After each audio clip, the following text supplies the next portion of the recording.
আসসালামু আলাইকুম। সকলে কেমন আছেন? আশা করি আল্লাহ রাব্বুল আলামিন আমাদের সকলকে ভালো রেখেছেন। তো এই যে আমরা ভালো থাকতেছি, ভালো চলতেছি, এটা তো একটি পক্ষের সহ্য হচ্ছে না। আপনারা সকলেই দেখেছেন যে আমাদের সাথে কি করতেছে, এগুলো সবগুলো আপনারা দেখতেছেন। কি গেছে কালকে আমি রাতে একটা ভিডিও পেলাম ফেসবুকে, মানে আজকে রাত্রে আর কি একটা ভিডিও দেখলাম, যে ভিডিওটাতে সাইডে আমার ছবি দিয়ে এর পাশে একটা ছেলে গুরুলাসে মাদার থাকেন, সে ওই ছেলেটির থেকে ওর ছেলেটির হাতে কিছু ইয়াবা দিয়ে তখন ওরা ওকে জিজ্ঞাসা করতেছেন যে এই মালগুলো কার। ও বলতেছেন যে ইয়াসিন ভাইয়ের। কোন ইয়াসিন ভাই? কয় যে ছেলেটিকে দিয়ে মানে বলিয়েছেন যে মালগুলো কার, যে ইয়াসিনের।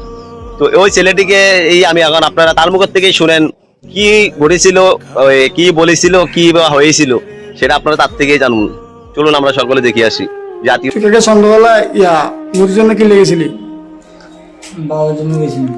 বাবার কাজ ছিল। শুভ নামের ছেলেটা ওরা ঠেট দিয়ে নাইট টেপ দিয়ে দিয়ে ইয়াসিন মামার নাম বলায়।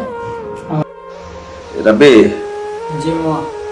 তোর আজকে রাত্রে একটা ভিডিও পাইছি ফেসবুকে, কোনো একটা ফেক আইডি থেকে ভিডিওটা আসছে, যে ওখানে তুই দেখলাম যে ওইখানে ভিডিওতে তুই বলতেছিস যে তোর হাতে কিছু ইয়াবা ছিল, ওই ইয়াবা গুলা চেষ্টা করতেছে একটা লোক যে আসলে যে ওই বাবাগুলো কার।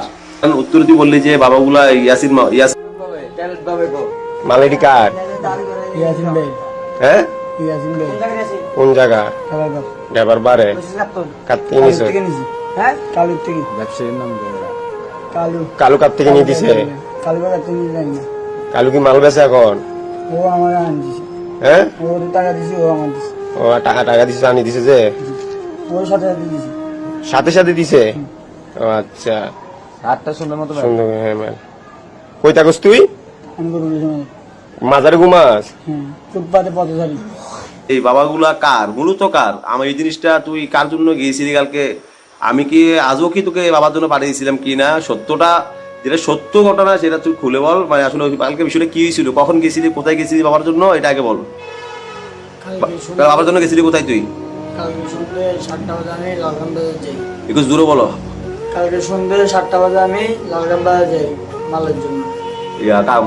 কার জন্য গেছিল, কার জন্য আনতে গেছিল এগুলো? রাসেলের জন্য। কোন রাসেল এটা? বসির ভাই রাসেল। ওই যে মেথর কাজ করে রাসেল। জি।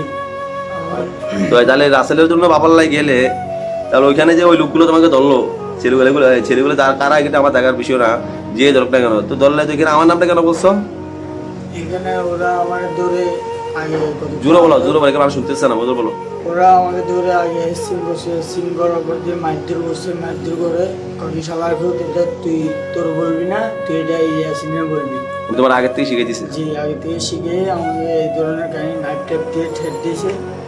আপনারা একটা জিনিস বিষয়ে মানে লক্ষ্য করে দেখেন, মানুষ কতটুকু নিকৃষ্ট হইলে এরকম একটা কাজ করতে পারেন।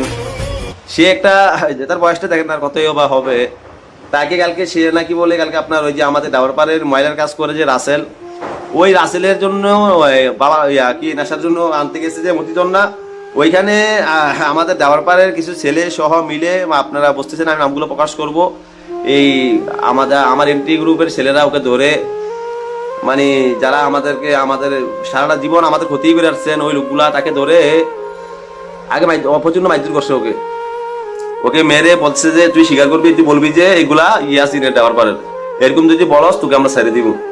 ওরকমটা বলে তাকে কি মানে এরকম হচ্ছিল নাকি? জি। এরকম বলে তাকে এটা পরে ওরা ভিডিও বানায়, ভিডিও বানিয়ে তখন এই ভিডিওটা কালকে রাত্রে ওরা ফেসবুকে আপলোড দেয়। তো আপনারা একটু মানে একটু চিন্তা করে দেখেন, একটা লোককে মানে ফসানোর জন্য ওরা কত নিকৃষ্ট একটি কাজ করতে পারেন। একটা এই ছেলেটাকে ধরে আগে মারছে, ওকে মেরে ওকে আগে স্বীকারোক্তি নিয়েছেন যে তোর যদি বলো যে ইয়াসিনের এগুলা, তাহলে তোকে আমরা ছেড়ে দিব করতেছেন। মানে এটা থেকে সাজানো নাটক, সেটা আমি ক্লিয়ার, এটা তো আসে আজ যাই হোক। তো এরকম ভাবে তাহলে দেখা যায় যে তুমি একটা লোকে যদি তোমাকে ধরে মাইদুর করে, তাহলে তুমি যদি দেখাতে চাই ওই যে কোনো জায়গায় আমাকে বাধা দিবা, সেটা এমন নাকি? এই যে আজকে হাজার হাজার লোক এই যে সোশ্যাল মিডিয়াতে দেখছেন, এটা কি আমার ক্ষতি হয় নাই? জি হয়েছে। আজকে কি তোমার যদি আমি নেশার জন্য পাঠাইতাম, তুমি এটা আমার কথা বলতা? তুমি এত লোক থাকতে আমার কথা বললা? ওরা বেশি মারধর করছে তো লাস্টে না পারতে বলতে আপনার নাম বাধ্য হয়েছি। আজকে ওরা আমাকে আমার নামে বদনাম ছড়ানোর জন্য, গুজব ছড়ানোর জন্য আজকে এমন একটা কাজ যে মানে করাতে পারে না, নিকৃষ্ট কাজ। মানে তারা যে পারেন না যে এমন কোনো কাজ বাদ নাই যে তারা এটা আবারও প্রমাণ দিলেন। এক, এইসব দূষণদের থেকে সকলেই সাবধান, আর কোনো গুজবে কান দিবেন না। যারা ষড়যন্ত্র করতেছো তোমাদের উদ্দেশ্যে একটা কথা বলি, ষড়যন্ত্রকারী যতই ষড়যন্ত্র করুক না কেন, আমি জানি যে সত্য পক্ষে যারা থাকেন তারা সফল তারাই হন। তো ইনশাল্লাহ আমরাই সফল হবো, তাতে কোনো বিন্দু পরিমাণে সন্দেহ নেই। তোমরা আমাদেরকে নিজে ষড়যন্ত্র শুরু করেছো, এই ষড়যন্ত্র খেলায় নেমেছো, এইটার পরিণতি তোমরা আল্লাহ রাব্বুল আলামিন বলতেছেন, এর পরিণতি যত বেশি ভালো হবেন না, তোমাদের ধ্বংস অনিবার্য আল্লাহ রাব্বুল আলামিন করে দিবেন। আল্লাহ রাব্বুল আলামিন সকলকে বুঝা। যাকে দিয়ে আমাকে আমার এই নাটক সাজিয়েছেন, যে ছেলেটিকে দিয়ে রাব্বি নামে যে ছেলেটি, সেটি হচ্ছেন আপনার গরুবুল্লাহ শাহ মাজারেই তার জন্ম হয়েছেন, ওইখানেই সে বড় হয়েছেন, ওইখানেই থাকেন, এখনো থাকেন ওইখানে। তো ওই সুবাদে তার সাথে পরিচয়, দেখলে মামা মামা বলে ডাকেন আমাকে, দেখলে এতটুকুই তাদের সাথে আমার সম্পর্কটা, এতটুকুই এর ভিতরেই থাকেন। আসলে ফ্যাকারি তারাই চালান যারা যাদের জন্মে ঠিক নাই, এটা আমি আগেও বলেছি, এখনো বলতেছি আমি, এটা সত্য। কারণ একটি জারজার যেমন তার জন্ম পিতৃ পরিচয় থাকে না, তেমনি একটি আইডির ফেসবুক আইডি যারা ফেক চালান, তারা এখানে সবকিছু গোপন রেখে আপনারা ইউজ করেন মানুষের ক্ষতি করার জন্য। তো আমার কথা হলো যে এই যে এগুলার দিন তো শেষ, এগুলো তোমরা যেগুলো এখন করতেছো, এগুলা আগেও অহরহ আমাদের সাথে করেছো, অনেক নাটক সাজিয়ে কি লাভ হয়েছে তোমাদের? আজকে তোমরা যতই নাটক সাজিয়েছো না কেন, তোমরা তো ব্যর্থ। তোমরা যে ব্যর্থ সেটা তো জাতি জানে যে তোমরা ব্যর্থ। আজকে এই যে ওর মতো ছেলেকে দিয়ে এই যে ভিডিওটা তোমরা করলা, সেটা তোমরা কতটুকু বিবেকহীন হইলে এরকম একটা কাজ করতে পারো, সেটা তোমরা নিজের বিবেকেরই প্রশ্ন করে দেখিও। আসলে সেগুলা যারা করাইছেন, একটু তোমাদের দোষ আমি দিব না, কেননা তোমরা যারা করছো একজনের নির্দেশেই তো